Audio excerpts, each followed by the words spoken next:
सबसे पहले जो भारतीय जनता पार्टी की सरकार है, उस सरकार में भी पिछड़ों का उपेक्षा की नजर से देखने का काम किया जाता है। आदरणीय श्री मोदी जी की जो सरकार है, उसमें 28 कैबिनेट मंत्री हैं।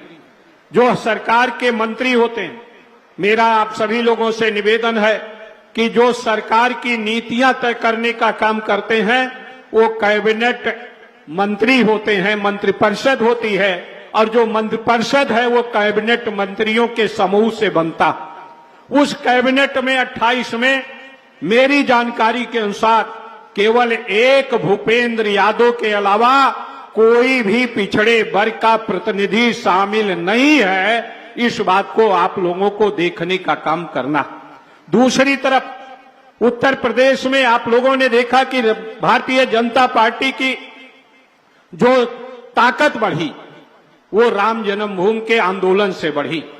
जिन लोगों ने भी उस आंदोलन में, चाहे उमा भारती हो, चाहे विनय कटियार हो, जिन लोगों ने भी उसमें बड़े पैमाने पर शरीक होने का काम किया, जब भारतीय जनता पार्टी की सरकार बन गई, और चाहे वो माननीय कल्याण सिंह रहे हो, जब सरकार बनी तो इन लोगों की बड़े पैमाने पर उपेक्षा करने का काम, उनको साइड लाइन पर कर देने का काम भारतीय जनता पार्टी की सरकार ने किया। उत्तर प्रदेश में भी 2017 में जब चुनाव हुआ था, तो आगे आगे दूसरे लोगों का नाम था, और जब सरकार का नेतृत्व देने का काम किया गया तो पिछड़े वर्ग की घोर उपेक्षा करने का काम भारतीय जनता पार्टी की सरकार ने किया। आज जो मंत्री भी तमाम बना दिए गए, उत्तर प्रदेश में कई मंत्री हैं, लेकिन वो मंत्री कोई भी काम अपने विभाग का भी नहीं कर पा रहे हैं। उनका प्रमुख सचिव इस ढंग से बना दिया गया कि वो जो भी चाहते हैं, अगर एक चपरासी का ट्रांसफर भी चाहते हैं अपने विभाग में, तो वो पिछड़े के मंत्री एक भी करने का काम नहीं कर पा रहे हैं।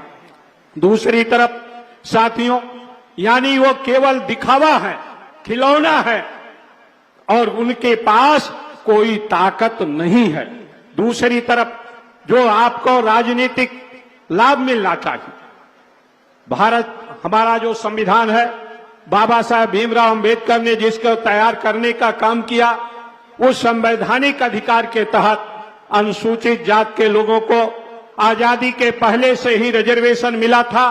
पिछड़े वर्ग के लोगों के संघर्षों के बाद, हमारे तमाम नेताओं के संघर्षों के बाद 1990 के बाद पिछड़े वर्ग को आरक्षण 27% मिला। 60% से ज्यादा की आबादी को, जिसके लिए डॉक्टर लोहिया ने नारा दिया था, पिछड़ों ने बांधी गांठ, 100 में पावे पिछड़े 60। संसोपा ने बांधी गांठ, 100 में पावे पिछड़े 60। यानी 100 में जहां 60 पिछड़ों की संख्या होनी चाहिए थी, वहां आज इस वर्तमान सरकार के रहते उत्तर प्रदेश के 34 राज्य विश्वविद्यालय हैं। 34 राज्य विश्वविद्यालयों में एक भी वाइस चांसलर पिछड़े वर्ग का नहीं है। प्रदेश का करीब 6 लाख करोड़ रुपए का बजट, उसको गांव गांव तक पहुंचाने की जिम्मेदारी डीएम की होती है। उस डीएम की संख्या में भी 75 जिलों में केवल 13% पिछड़े वर्ग को अवसर मिला है, और 5% मात्र अनुसूचित जात के लोगों को अवसर देने का काम किया गया है। इस तरह से ये भारतीय जनता पार्टी की सरकार ने पिछड़ों की हकमारी करने का काम किया गया। दूसरी तरफ जहां 60% की आबादी पिछड़ों की है, हमारा जब बजट प्रस्तुत होता है, उस बजट में पिछड़ों का जो हिस्सेदारी है वो नाम मात्र को होती है।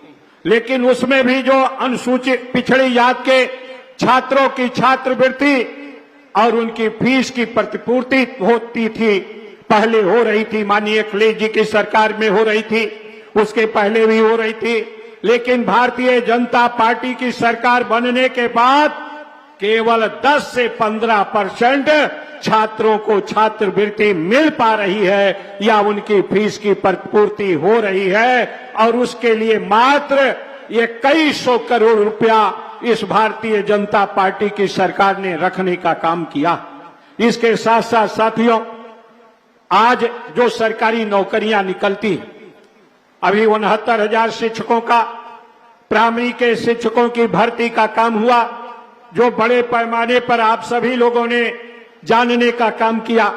उस 69,000 शिक्षकों की भर्ती में 1994 का जो उत्तर प्रदेश का आरक्षण अधिनियम है, जिसको आदरणीय श्रद्धेय नेताजी ने अपने मुख्यमंत्रित्व काल में उत्तर प्रदेश की विधानसभा में पास करके लागू करने का काम किया है, उस आरक्षण अधिनियम के अनुसार उसमें भर्ती करने का काम नहीं किया गया।